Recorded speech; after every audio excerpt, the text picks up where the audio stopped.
नमस्कार, स्वागत है। आप देख रहे हैं छत्तीसगढ़िया न्यूज। वक्त हो चुका है छत्तीसगढ़ के दिन भर की खबरों को जानने का। आइए डालते हैं खबरों पर नजर फटाफट अंदाज में। भारतीय जनता पार्टी के चौथे सरकार के घोषणा पत्र में शामिल महतारी वंदन योजना को अगले महीने यानी मार्च के महीने से लागू किया जाएगा। इस बात का खुलासा प्रेस कॉन्फ्रेंस कर डिप्टी सीएम अरुण साव ने किया है। उन्होंने बताया कि जल्द ही बजट में इसके लिए प्रावधान किया जाएगा। इसके बाद पंचायतों के द्वारा फॉर्म भरा कर जल्द ही 1 मार्च से महतारी वंदन योजना की राशि प्रत्येक महीने 1000 रुपए 21 वर्ष से अधिक शादीशुदा महिलाओं और तलाकशुदा महिलाओं तथा 35 वर्ष से अधिक अविवाहित महिलाओं को महतारी वंदन योजना के तहत प्रत्येक महीना 1000 रुपए की राशि दी जाएगी। आपको बता दें कि इस योजना के तहत 1200 करोड़ रुपए का प्रावधान बजट में किया जा सकता है। इस योजना पर कैबिनेट की मुहर लगते ही प्रशासनिक स्तर पर तैयारियां जोरों से है।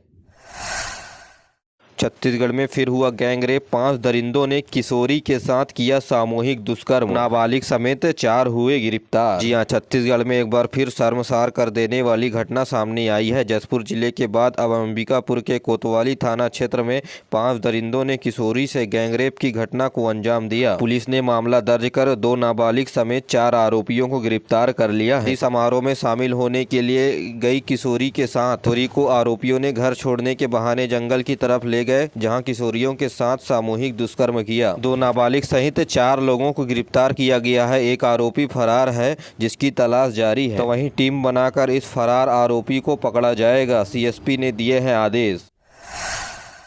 कुंभ का कल 24 मार्च से होगा। महोत्सव का शुभारंभ मंत्री बृजमोहन ने रामोत्सव के रूप में मनाने का किया आह्वान। धर्म एवं धार्मिक न्याय मंत्री बृजमोहन अग्रवाल ने शनिवार को राजिम में हुए राजिम कुंभ कल्प आयोजन के संबंध में बैठक ली। इस दौरान 7 दिनों के भीतर सभी अधिकारियों से राजिम कुंभ मेले के व्यवस्थाओं को लेकर जानकारी मांगी है। राजिम कुंभ मेले को भव्य और विकसित बनाने के लिए सरकार के द्वारा फंड भी जारी किया जाएगा। बता दें कि माघी पूर्णिमा के अवसर पर राजिम में कुंभ मेले का आयोजन किया जाएगा। 3 दिनों तक लगने वाले इस मेले की भव्य शुरुआत होगी। छत्तीसगढ़ में कार्ड बदलने की प्रक्रिया शुरू हो गई है। राशन कार्ड में फोटो और रंग बदलने के लिए 10 करोड़ रुपए खर्च किए जाएंगे। जी हां, सरकार बदलते ही राशन कार्ड नवीनीकरण की प्रक्रिया शुरू हो गई है। प्रदेश से करीब 77 लाख राशन कार्ड को बदला जाएगा। पिछली बार सरकार 2019 में बदली थी तो 8 से 10 करोड़ रुपए खर्च राशन कार्ड बदलने के लिए किए गए थे। कार्ड को भगवा रंग करने के साथ पूर्व मुख्यमंत्री भूपेश बघेल की फोटो हटाकर मुख्यमंत्री विष्णुदेव साय एवं खाद्य मंत्री दयालदास बघेल की तस्वीरें प्रिंट की जाएगी। तो वहीं फोटो में रंग बदलने के बाद अगले महीने से नए राशन कार्ड बांटने की प्रक्रिया शुरू होगी। 1 महीने के भीतर 19 फरवरी तक 77 लाख राशन कार्ड बांटने का टारगेट रखा गया है। अब तक 1.5 लाख से ज्यादा लोग नए राशन कार्ड बनाने के लिए आवेदन भी कर चुके हैं। आपको बता दें कि पिछली बार राशन कार्ड छपने पर एक राशन कार्ड पर 11 रुपए खर्च हुए थे।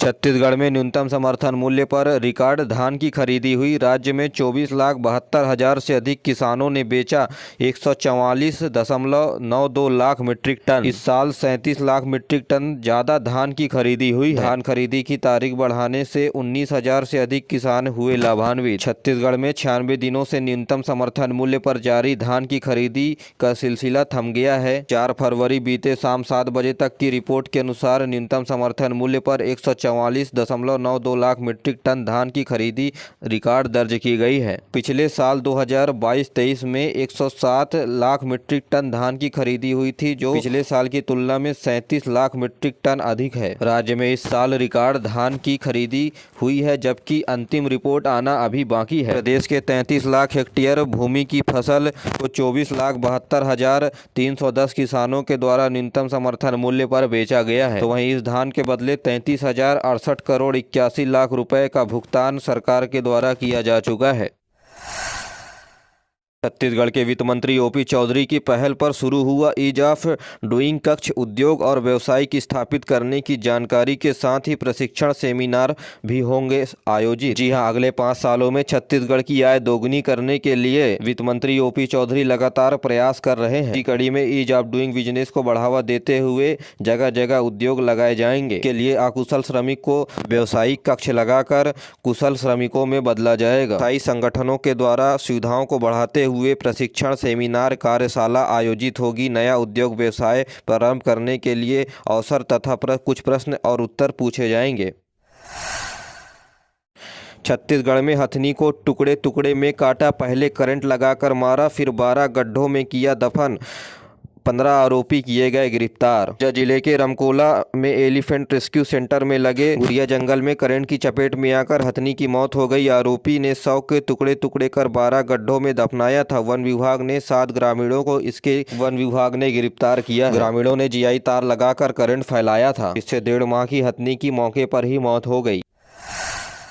विकसित देश की ओर अग्रसर भारत, ऊर्जा जरूरत को पूरा करने में छत्तीसगढ़ के कोयले का बड़ा योगदान। छत्तीसगढ़ का कोयला जलकर करोड़ों लोगों के घर को रोशन करता है। छत्तीसगढ़, जिसकी धरती में प्रचुर कोयला भंडार और बिजली उत्पादन की आधार क्षमता समाई है, राष्ट्र निर्माण की यात्रा की अग्रणी भूमिका भी निभा रही है। बता दें कि छत्तीसगढ़ का कोयला 23,668 मेगावाट बिजली उत्पादन करने की क्षमता रखता है। पूरे देश में छत्तीसगढ़ में तीसरा सबसे बड़ा भंडारण तथा उत्पादन की दृष्टि से दूसरा बड़ा स्थान छत्तीसगढ़ का।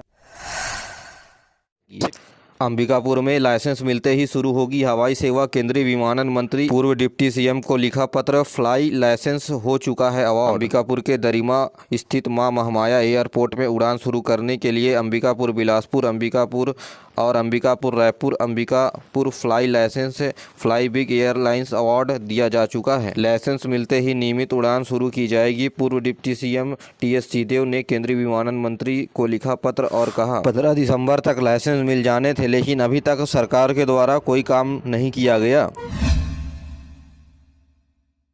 ऑपरेशन मुस्कान के तहत मिले 504 गुमशुदा बच्चे, इनमें रायपुर जिले के भी 8 लड़के, 26 लड़कियां। छत्तीसगढ़ पुलिस ने परिजनों को सौंपा। छत्तीसगढ़ पुलिस ने रायपुर समेत प्रदेश के अलग अलग जिलों में गुमशुदा बच्चों के लिए ऑपरेशन मुस्कान चलाया। इस अभियान के तहत पुलिस ने बड़ी सफलता मिली। पुलिस ने ऑपरेशन मुस्कान की शुरुआत 1 जनवरी से 31 जनवरी 2024 तक चलाया था। पुलिस ने इस पूरे अभियान में 50 बालक और 454 बालिकाओं का रेस्क्यू किया है। रायपुर के भी 36 बच्चे शामिल हैं। तो वहीं दुर्ग जिले में सबसे ज्यादा 93 बच्चों को तलाश कर लाया गया। इस अभियान में 2 बच्चे ऐसे थे जिनकी उम्र 12-13 साल से भी कम थी, जिन्हें उड़ीसा से खोज कर लाया गया। पुलिस के मुताबिक इस अभियान को लेकर प्रदेश के हर जिलों में टीम बनाकर टीम को दिल्ली, पंजाब, महाराष्ट्र, राजस्थान, कर्नाटक, मध्य प्रदेश, उड़ीसा, उत्तर प्रदेश, पश्चिम बंगाल, तमिलनाडु जैसे बड़े राज्यों में जाकर बच्चों की तलाश की गई और बच्चों को उनके परिजनों तक सुपुर्द वापस किया गया।